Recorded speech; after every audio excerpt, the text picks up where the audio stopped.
अगर अहाँ सब चाहे छी मैथिली मस्ती के वीडियो सबसे पहले अहाँ तक पहुँचे तो चैनल के सब्सक्राइब करू और साथ में घंटी के निशान के दबाना नहीं भूलू।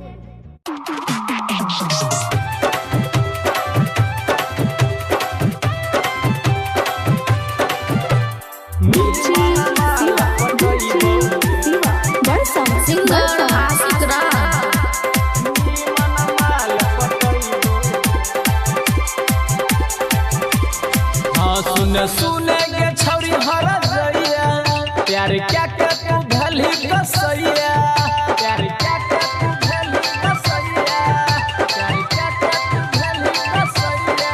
हां सुने के छौरी हर जइया प्यार क्या के तू भली कसैया। तोरा साई के हम सब कुछ बतैबोगे तोरा शादी में डीजे बजैबोगे आ सुंदर माल पटैबोगे तोरा शादी में डीजे बजैबोगे आ बढ़िया छौरी पटैबोगे आ बढ़िया छौरी पटैबोगे सुंदर माल पटैबोगे डीजे सनी सुंदर माल पटैबोगे। हे गई छौरी टेंट लेके जेबो दुआर पर मारबा हम सजैबोगे जाया माला हो कैसे पहले इह गाना बजैबोगे इह गाना बजैबोगे। हे गई छौरी टेंट लेके जेबो दुआर पर मारबा हम सजैबोगे जाया माला होबै से पहले यह गाना बजैबोगे। गे गुडा में गुडा मिलैबो सब राती के खूब पिटबैबो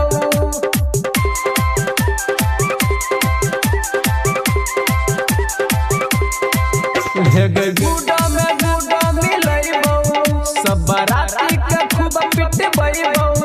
तोरा ससुर के मार खियैबोगे तोरा शादी में डीजे बजैबोगे अनीमन माल पटैबोगे तोरा शादी में डीजे बजैबोगे आ सुघर माल पटैबोगे घर माल पटैबोगे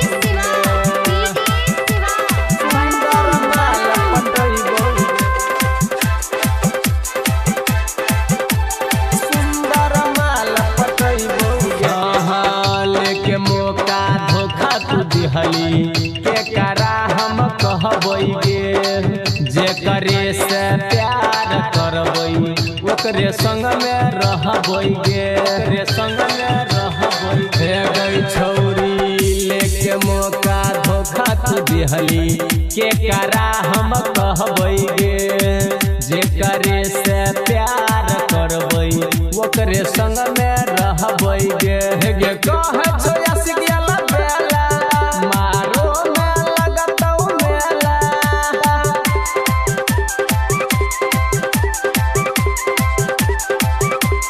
हाँ हे गे कहे छो आशिकिया बेला मारो में लगतौ मेला। तोरा दूल्हा पर गोली चलबैबोगे तोरा शादी में डीजे बजैबोगे हमी मनमाल पटैबोगे तोरा शादी में डीजे बजैबोगे अच्छा का माल पटैबोगे तोरा शादी में डीजे बजैबोगे आ सुनर माल पटैबोगे। Recording to by Maithili Masti.